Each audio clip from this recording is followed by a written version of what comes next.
Welcome to the Schwab Report.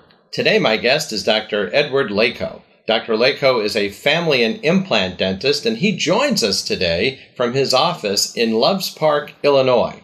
Dr. Laco just has a wealth of information to share with us. Dr. Laco, some patients are missing a tooth in the back of their mouth, and they might say to you, if I'm missing a tooth in the back of my mouth, why do I really need to get it replaced? Nobody sees it. What do you say to patients when they ask you that question? We do come across that question very, very often. And if you look at an x-ray of our teeth, our molars in the back have multiple roots on them, and they're very strong teeth.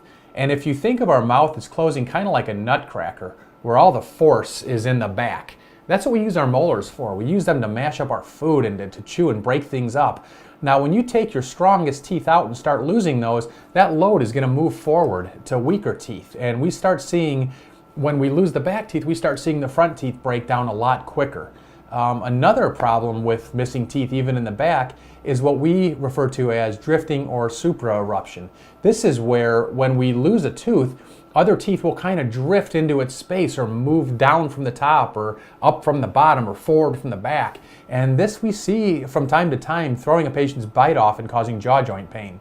Let me pick up on something you just said. It sounds as though the fact that there's just one missing tooth is really not an isolated incident, because you're putting it in the context of the entire mouth and the entire bite. So is it fair to say that you want to take care of this sort of minor problem before it becomes a major problem? Absolutely. We don't, the mouth is made of individual teeth, but we treat it as one functioning unit. And if you think of an engine of any sort, you start taking little pieces out of your engine, it's not going to function properly, and problems just kind of go from bad to worse pretty quickly. I would like to thank Dr. Laco for joining us today. Dr. Laco is accepting new patients, and he may be contacted through his website, LacoDDS.com. That's LacoDDS.com. This is David Schwab. Thanks for joining us today.